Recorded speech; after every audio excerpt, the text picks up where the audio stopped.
Hello and welcome to everyone who's joining us for this really special recording where we've invited three expert speakers to come and talk to us about what a focus on character and wisdom might look like in digital citizenship education. As we all know, the internet offers us a huge amount of opportunities, but there is also some risks to all of us, but in particular our children and young people, from living their lives so fully online. And what we've been exploring in the Jubilee Centre is how a character-based approach might complement other approaches that might take more along kind of rules or consequentialist type approaches. And what we've been really looking at is how character and the human quality of phronesis or wisdom, practical wisdom, might be cultivated in children and young people. This was inspired by our own research that found that parents and children both prize wisdom as a very important quality when living online to help them make better decisions at the right time, at the right place. And currently we're conducting a project in schools where we're trying out a series of lessons that we hope to cultivate some components of cyber wisdom, and that trial is being conducted next year in schools across the UK, and we'll be reporting on it in 2022. But for now, part of some of the other activities that we've conducted during this research project is trying to get people together to have a conversation to think about what, as I say, a character or cyber wisdom based approach to digital citizenship education might look like. And that is why we are delighted to have three experts with us today, giving their perspectives from different settings and different backgrounds to where is the place of values and character in digital citizenship education. And this recording will sit alongside the papers that they've all kindly written for us, which explores these ideas in a little bit more detail. So we're going to start with Janice Richardson, who is the founder of Safer Internet Day, which has been celebrated worldwide since 2004. Janice is also a noted author, an international advisor at Insight SA, and an expert for the Council of Europe, as well as a member of Facebook Safety and Youth Advisory Boards and Twitter's Trust and Security Council. So as you can see from her short bio I've read out there, really a great deal of expert in this area. Janice, thank you so much for joining us today. Thank you, and I will share my screen. Can you see my screen? We can, Janice. Super. First of all, I think when we're talking about digital citizenship, it's very important to look at what is a digital citizen.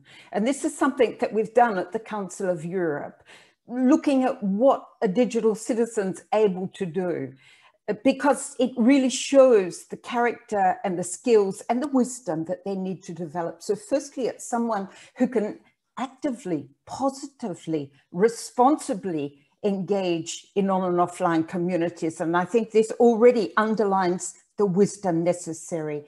Next, able to use contemporary tools, all of our digital tools, to create, consume, share, socialize. Also to respond to new and everyday challenges. And this, in fact, requires wisdom in such a way that the young person, the person knows where to look for information, how to analyze information, and in fact, become a lifelong learner. And lastly, today, to be a digital citizen, you need to be socially connected and able to manage and cope with that stress that comes with being connected all the time. At the Council of Europe, we consider that digital citizenship is built on values, attitudes, skills, and knowledge and critical understanding. And in order to help teachers and parents understand how they develop this, we can actually say that it falls under three age groups. Firstly, we begin before the child reaches the age of 6 or 7 with developing a real understanding, values of human dignity and rights, attitudes of responsibility and respect, skills of listening, extremely important in wisdom development, observing, empathy, cooperation, and finally, in terms of knowledge and critical understanding, actually understanding ourselves in order to be able to understand others. The second level takes the child almost to when he's a teen, and here we talk about cultural diversity as a value, tolerance of ambiguity, self-efficacy, the attitudes, critical understanding of language, all those varying shades of language and communication, and skills in terms of flexibility, adaptability, communication, autonomy. This enables the young person, the growing adult, to really master democracy, justice, fairness, to understand these elements, to be civil-minded and open to other cultures and worldviews, understand the world, the politics, the human rights, culture, religion, and finally, of course, and this is something we emphasize all the time, analytical and critical thinking skills, but also negotiation, conflict resolution. That's not very easy for any teacher to get their head around. And therefore, we have broken this down at the Council of Europe into 3 areas. The first area is being online. The second is well-being online. And the third is our rights online. And by breaking it down in this way, we are able to guide teachers in a systematic way to integrate this across the curriculum. Of course, being online is access and inclusion, not just online, but in life in general, learning creativity, literacy. Next, ethics, most important in developing wisdom, health, well-being online, e-presence, knowing how we are present online, but making sure that we also keep our privacy while we are online. And then finally, rights online is our right to active participation, rights and responsibilities. Privacy, most important there. Consumer awareness. People say this is very strange, but for us, you cannot develop wisdom without understanding sustainability and everything that we have to do to ensure sustainability. What can policymakers do? Well, firstly, I think you need a really good basis, a whole school approach to tackle the issue of developing character and virtue.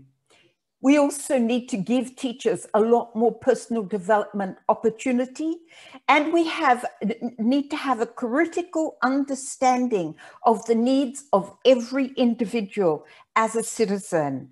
This, of course, is not enough. We then need to provide, first of all, and I did a survey some years ago to understand why teachers weren't integrating technology in education. The answers they gave me were, 1, we don't have clear, unambiguous definitions, and we can't integrate it without. Secondly, we need measurable achievement objectives. And thirdly, we need suitable equipment. We know that even now many schools aren't equipped, but we also need the pedagogical support material. This leads us to 2 recent things that we've published with the Council of Europe. Well, not so recent.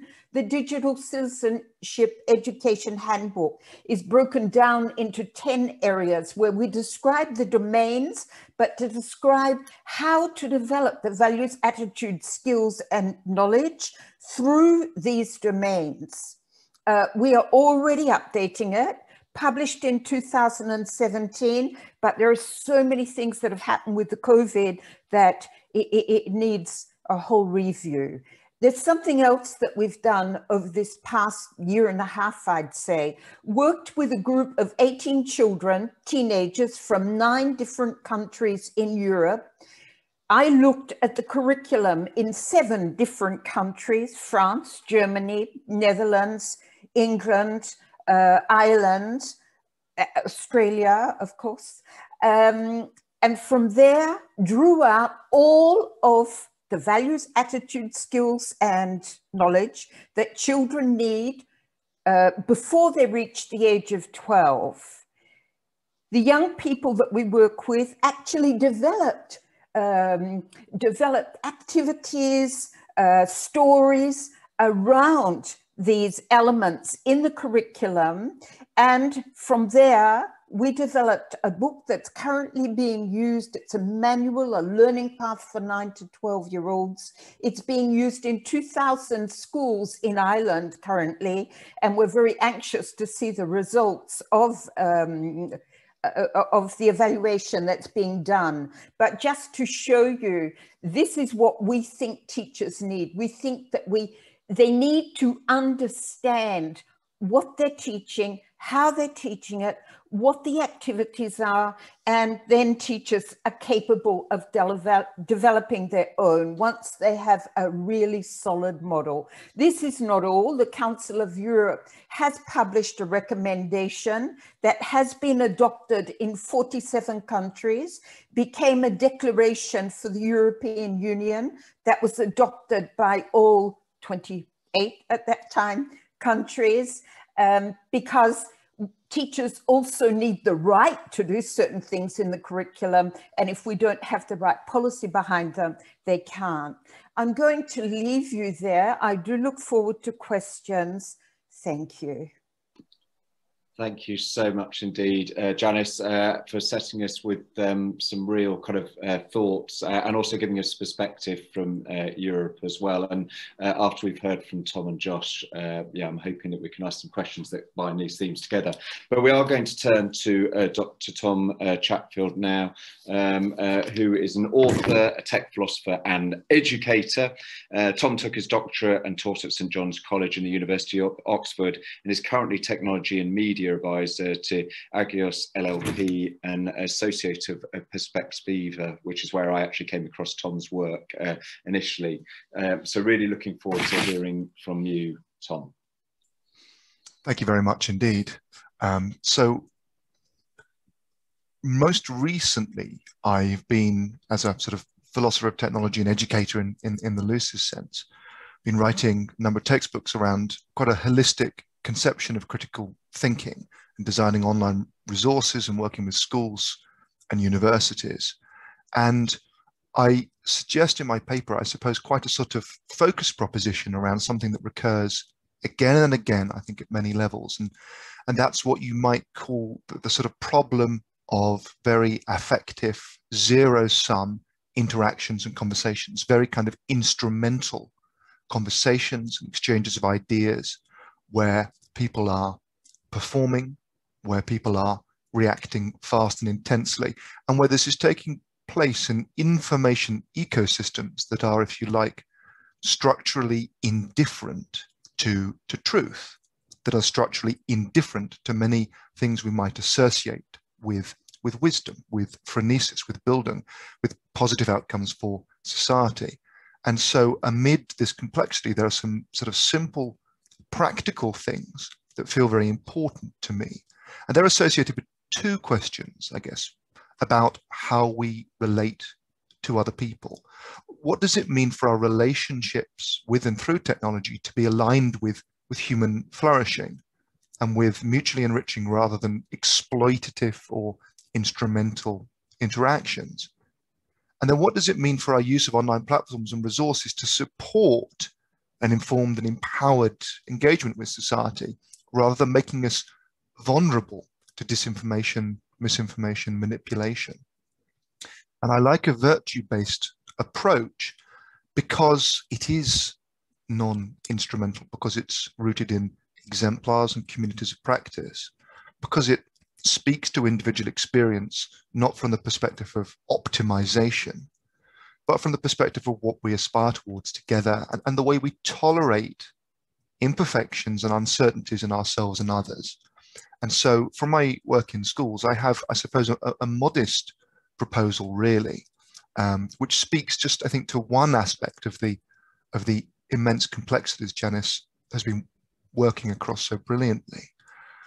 And it's based on the philosophical principle of charity, which is a very old principle with a very sort of simple idea at its heart, which is simply that, broadly speaking, it serves us to always attempt to extract the maximum reasonable content from others' perspectives and ideas. And this strikes me as a very important idea because it's based on the notion that what we owe to others is, if you like, a compassionate and attentive engagement, and that our interactions with others, and indeed as a society, a sort of healthy pluralism, is really only sustainable if we are trying to articulate our differences within a context of common values, and also if we're genuinely interested in what it might mean to hold a different view to ourselves, what it might mean to treat others' views and ideas as positions to be explored and which we can, in principle, empathize with, which we can be compassionate towards, and which might oblige us to change our minds and adapt our behaviors, rather than as a series of zero-sum games. So this all sounds very abstract, but in fact, for me, the practices that can support it from a very young age are very particular and very closely linked to what you might call the weaponized affect of social media and a lot of these very instrumental online interactions. And so in my paper, I suggest a sort of 5-part process, which is based on workshops I use at schools and principles I try and teach, but also I think which is very adaptable. And it begins with the idea of pausing. And I think in the digital context, pauses, moments of self-reflection, moments of resisting the instantaneous are enormously powerful tools to teach from a young age. And this can be to do with meditative mindful practice, it can be to do with spiritual practice, but it can also be highly pragmatic because it simply says that if you act instantaneously, as often information environments wishes to do and encourages to do for commercial reasons, if you act instantaneously, you cut yourself off from the possibility of reflection, empathy, compassion, that much of virtue, much of the process of self-realization begins with spaces that allow us to contemplate being different, with introspection. So I suggest a process that begins with a pause in a classroom at the start of a day for a few minutes, with observing yourself neutrally and trying to see yourself outside of intense emotional affect.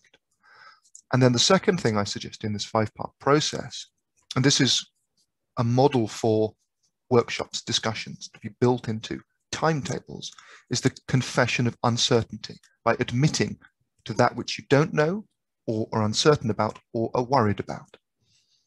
And I think it is not coincidental that, if you like, one of the least viral things I could possibly do online is say, I am not sure what to think. I don't know this. I am somewhat afraid of this. I need help.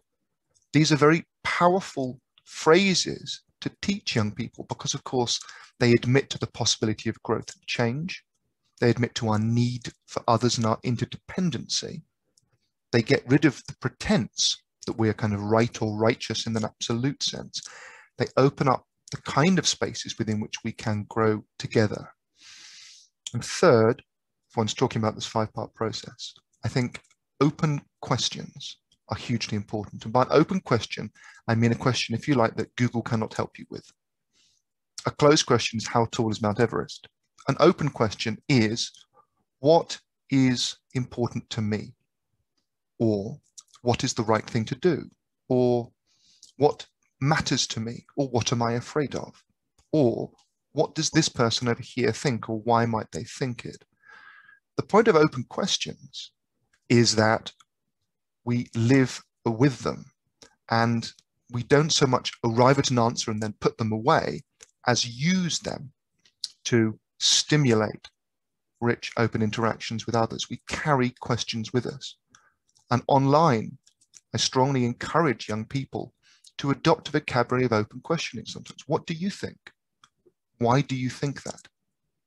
The paradox of, I think, our digital age, in a nutshell, is the extraordinary opportunities we have for learning from others, for practicing compassion and empathy, for confessing to uncertainty. We have never had more high-quality information at our fingertips, nor more people willing and able to help us. And yet, and this is part and parcel of the paradox, the way that we deal with this, the way that it's monetized, the way that it works, is this suffusion is managed by heuristics, mental shortcuts, affect, zero-sum games, by, if you like, sort of the gamification, the intensification of all that allows us to push down these uncertainties. And so forth in this five-part process, I advocate closely attending to others' answers and attempting to reconstruct them in our own words. Active listening can be a very good technique for this, and saying, well, this is what I think I've heard. Am I right? Am I being fair? And then only lastly, at the end of this process, do we start to explain where and how we may disagree or agree, what our common points are, where our differences are. So you'll see in the paper there's a sort of five-part practical process, which is quite a modest thing. But for me, that modesty, that flexibility is part of its usefulness, because I think by seeking to bring these kind of questions and time and space and self-questioning into educational environments for a young age, explicitly in the context of technology, explicitly in the context of what it means to interact with others and what it means to push back against some of the defaults of information environments and our own cognitive defaults, I think we can give people very practical tools for carving out urgently required qualities of time and space and interrelation. And we can encourage mentoring. We can encourage comfort with discomfort, all of these wonderful things that Janice has outlined so richly. And I've noticed actually in America, for example, Jesuit colleges practice silence and introspection and peace, injections of 4-minute pauses into the working day. And I think these qualities of time and space, and in a way saying to people, yes, in order to make the rest of technology, we're going to want you to have very rich conversations about what technology means to you with other people in your immediate space, so that you learn how to bring these aspirations and qualities of space and questions into the on-screen environments. And so I'll leave it there. But I guess my sort of modest suggestion is that we can learn a great deal from the kind of communal practices, the idea of building, the idea of compassion, modesty, and curiosity towards others. And I truly believe that from a very young age, we can try and structure these pauses and questions and teachings into education systems and target that explicitly towards resisting some of the very deforming logics of online interactions. Excellent. Thank you very much indeed, Tom. Lots of very rich philosophical perspective, but also applied very much to the real world of our children's lives today. And we, as I say, there's already themes that I'm beginning to see between yourself and Janice's talk, and hopefully we'll explore these after we've heard from Josh Smith talk. So Josh Smith is the Chief Technical Officer for Demos, which is a UK think tank, and a senior researcher at the CASM, which is Demos's dedicated digital research hub, which is a joint venture along with the University of Sussex and publishes a great deal of different research and other kind of policy related materials related to this digital space. So we're delighted to have Josh Smith with us. Over to you, Josh. Thank you, Tom. So a couple of months ago at time of recording, we finally, after around 2 years of discussion, got first sight of the government's draft online safety bill. And despite paying consistent lip service over that 2 years about wanting to build an internet that kind of encouraged a flourishing society, we've really ended up with a bill that is focused on minimizing harms and enabling economic growth. This is a huge missed opportunity. It often seems that as a liberal democracy, we're very good and increasingly good at articulating what we don't want to see online, the harms that we want to minimize. We're not very good at saying what we want online space to look like, how we want the spaces that we, our children, UK society in general, spends much of its time. We're not very good at saying what this should encourage, how these spaces should be designed, how we want to inhabit them. And we believe this is a missed opportunity at Chasm. We know that online space can encourage good behavior. In 2019, we conducted a piece of research with the Jubilee Centre to look into how people were using language linked to virtue in online space. We also attempted to measure online virtuous action, or close to phronesis, the use of practical wisdom online. We looked, for example, at people sharing gratitude. We looked at people donating and sharing links to fundraising donations. And what we found was that there were clear links between the use of virtuous language online and people conducting those virtuous actions, or at least the actions that we were measuring. But we are still stuck in this state of seeing online space as a space that is fraught with danger rather than full of possibility for developing character. I think this is our first, it is crucial that those working on digital citizenship do not go down the same route as those working on digital regulation from the government's point of view. It is crucial, and I think this has been echoed in what we've heard from Janice and Tom so far, that we encourage educators and indeed citizens to think of of positive use of online spaces, and to think critically about how they want to use these spaces and how these spaces should be designed. So my first point here is that, yes, we think that virtue language, based on our work, can encourage, or equipping students rather, with the ability to speak about virtue language, to use it in spaces that are outside of the classroom and outside of their educational engagement, may encourage virtuous action. Secondly, we have attempted in our study to approximate virtuous action online, but we actually understand very little about what that looks like. Again, lots of work here in studying online spaces has been in minimizing harms. And I don't want to belittle that. You know, we've seen from the 6th of January this year, we've seen from events last night, and I speak in the morning after the Euro final, in the amount of abuse that has been leveled at the players in this case, but people in public life more generally. Minimizing harms is extremely important, and we should continue to work on it. And it's important that digital citizenship addresses the need to equip people to deal with these harms. But we also need to understand how people are flexing their moral muscles online, how people are using online spaces to act virtuously. This is really understudied, and it needs to be better understood.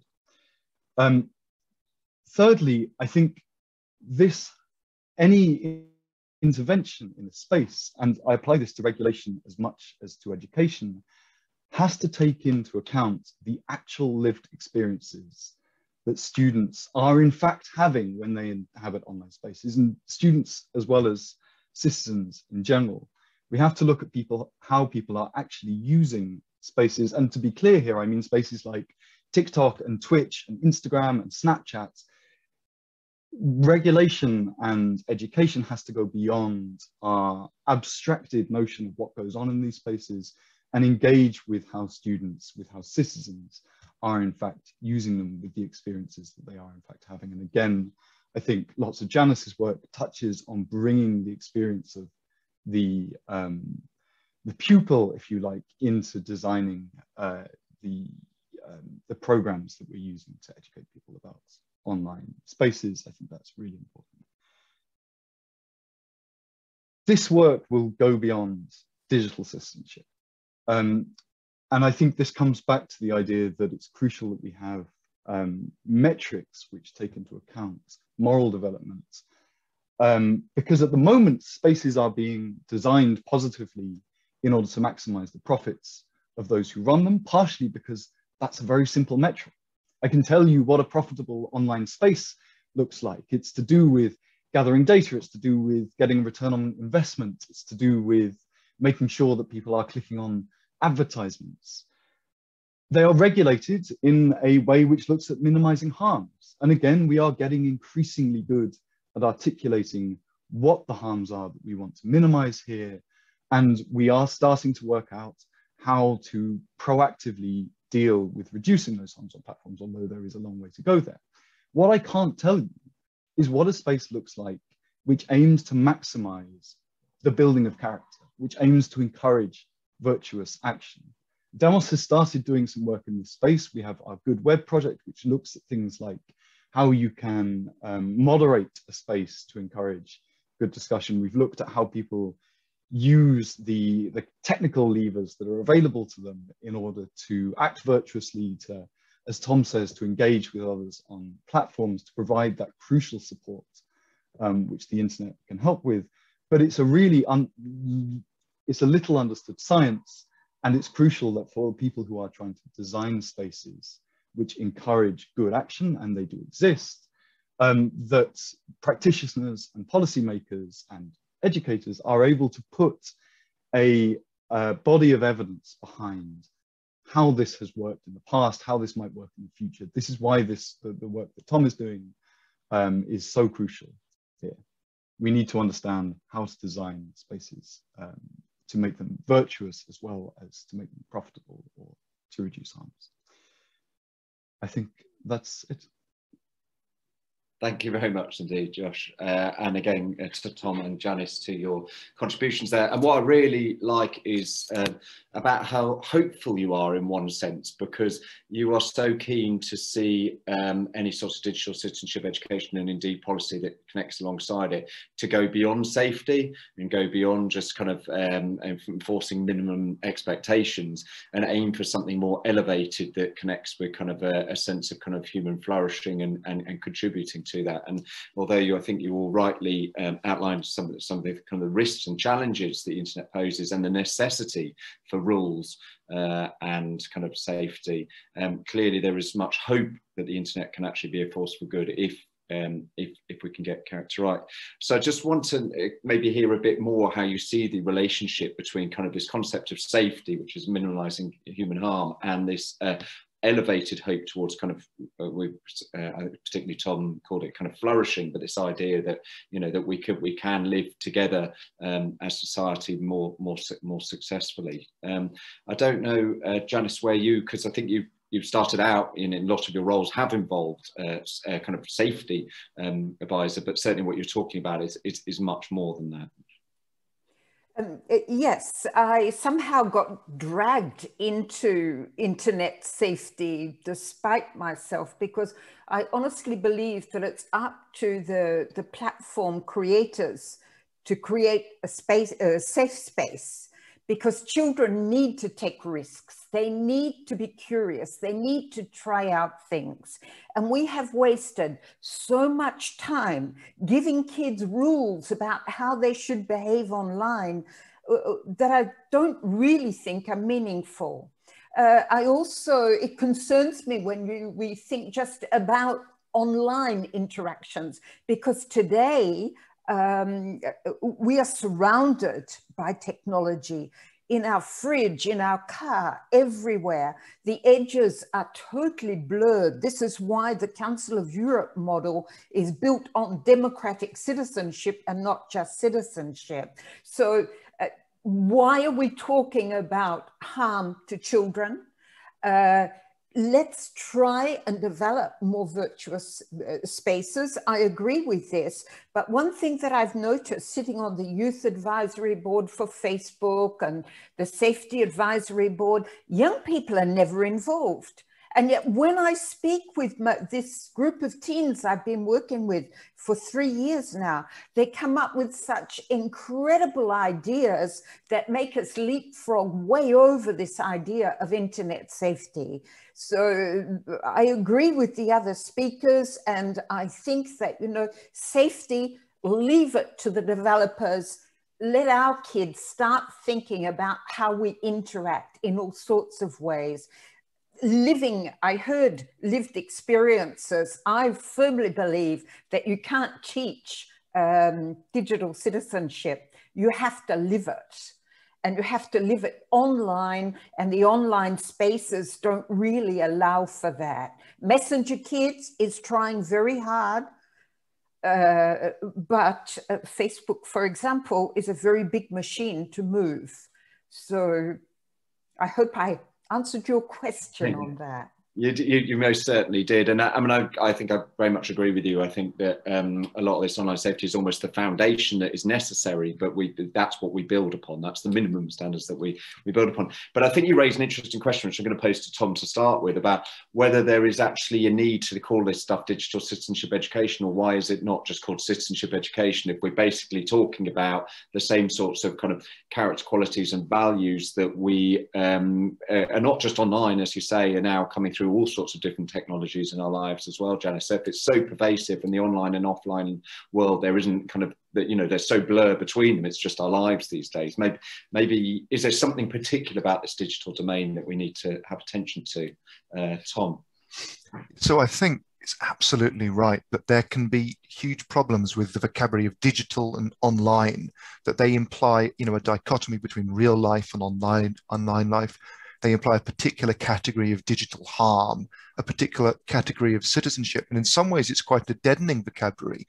It's not very rich ethically and in human terms. It doesn't really describe how people are living. What data, we talk about data and privacy, which sounds very abstract. If we talk about, you know, people's ability to travel, to get mortgages, their date of birth, their relationships, and so on, I think what we recognize with this vocabulary and what we gesture towards is that technology is implicated in almost every facet of our lives and our relations with each other and the state. So we do need to sort of rethink citizenship as something that is partly defined by, if you like, the agreements that we sign, the things that we sign up to when we shop, when we relate to others, when we vote, when we learn about the world, you know, in a way that is mediated by technology. The word citizenship is very powerful, because to enter a space, you know, a digital, an online or physical space as a citizen rather than as a consumer, is to enter, you know, in a different relation to that space. When I walk into a library, you know, I'm not walking in as a sort of library consumer who pays a membership, and if they obeys the terms, and if I obey the terms and conditions, I get my sort of monthly rentals, and I agree that data will be taken and packaged up and sold to other people to make my library going part of a opaque, profitable empire of data. And I say this because I see again and again a sort of, if you like, solutionist rhetoric of, you know, we don't need libraries, we can give everybody iPads. Why do we need this when we've got Google? We should just make the world into a platform. And I think these are very sort of dangerous and naive questions, because they completely skip over everything that's different about being a citizen who is owed certain things, who is in relation to other people in the state in certain ways, who has certain, you know, inalienable rights and responsibilities. And instead they turn us into users who use services which are specified in certain ways. So I think what I'm gesturing towards is that in an ideal sense, to rethink citizenship adequately for the digital age is to stop brandishing words like digital and online, and to talk richly and specifically about this lived experience of being a 21st century citizen. And that does mean talking to people, you know, born into the 21st century, I think, and allowing them to tell us what it means to them to be a citizen in this space, what they feel about freedom, the spaces they enter, the rights they do and don't have. And I think actually in a constructive sense, a lot of co-mentoring can go on. That one of the sort of best things we can get young people to do is both tell us about what worries them, what they don't know. We assume people are endlessly tech literate. In fact, they have a lot of ignorance and insecurity that doesn't get constructively articulated. And I think getting young people to mentor even younger people, you know, because if citizenship means anything, it means that we're again, all in it together in a non-zero-sum way, and that through our difference, we're connected by common values, and that we struggle and fail together. And the spaces give us permission to do this. So they won't extract data. They won't turn us into products. They won't surveil us. They won't give us access to certain services on condition that we are good people who buy certain things or sign up for certain monopolistic practices. I think it's hugely important to take the rich, powerful, emotionally and morally laden vocabulary of citizenship and rights, compassion, empathy, and responsibility, and use it to sort of push back the dead words that stop us from understanding how much this stuff means and how holistically we need to approach it.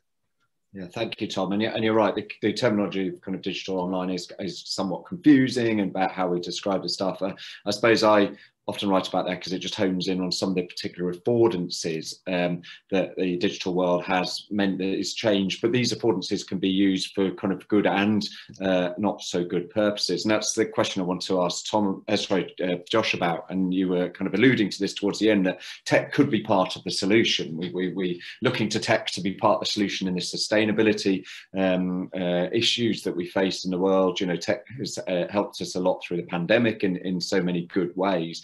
I think you were starting to say that tech might be part of the solution in terms of kind of developing character and virtues, but we're not there yet in terms of what that looks like. But do you see any seeds of hope or places that we might kind of look to? Yeah, I think there is. I mean, as I said at the end of my kind of contribution there are people who are thinking critically about how to apply and how to design spaces in ways which encourage, you know, virtuous engagement or civic engagement, sorry, or, you know, a more open democracy, which is a specific area that we've been looking at. Yes, I think tech can be part of the answers here, but again, it's all very well there being open forums which are designed to help people, you know, engage constructively with each other, if in fact, or every 14-year-old is on a platform which is designed purely to harvest data. And to, I don't know, suppress politically awkward discussion. So there needs to be, yes, tech can be part of the answer here, but we also have to realize that there are always going to be badly designed spaces which are extremely popular. And this is where digital citizenship, or actually I kind of agree with the discussion that's gone on previously, this needs to be citizenship rather than digital citizenship. Equips people with the tools to be able to work out what moral behavior in this, you know, new putative, badly designed space might look like. We have to equip citizens to be able to deal with spaces that may not be designed with their best interests at heart, as well as relying on tech and to some extent regulation of technology to help those spaces become better. I think this is one of those areas where a lot of good intentions on behalf of tech giants gets clobbered by the kind of economic imperative here. And there's a serious danger that if we leave it up to platform providers, then yeah, the right side of that argument may not necessarily win. And I think the other thing is that technology providers are positioning themselves as being the answers to some of these questions. I was struck by one of Tom's points earlier on encouraging open questions as being the questions which you can't ask Google. Google is positioning itself. You know, we've seen advertisements during the recent football tournament of people going into Google and asking, how can I be happy? So Google is positioning itself as a space where these questions can be explored and answered. And I think it's crucial that there is you know, these actors, these platforms aren't seen as the only spaces where you can go for those kinds of open questions. There has to be more. Thank you very much indeed. And what's clear within all of this conversation is clearly digital citizenship education. Policymakers can only do so much, and clearly the digital platforms and the big tech players have a huge amount of responsibility in this area, including, and there are moves towards, you know, kind of looking at more kind of ethical, kind of technical, value-based kind of approaches to that. And I think it's a matter of maybe watching this space. Certainly Jubilee will be publishing some perspectives around the world sooner, where tech is being used in positive ways to support citizenship education and a character-based approach to that. We're going to stop there because hopefully what we've given you is some extremely kind of rich and thoughtful insights from our three speakers. As I say, please do look at the different papers that have been written that sit alongside these discussion, and also look up their authors to engage further in the conversation with them, and indeed alongside the Jubilee Centre as well. So I'm going to finish now by just saying thank you very much again to Janice Richardson, Tom Chatfield and Josh Smith for a really stimulating and interesting recorded session with us today. Thank you.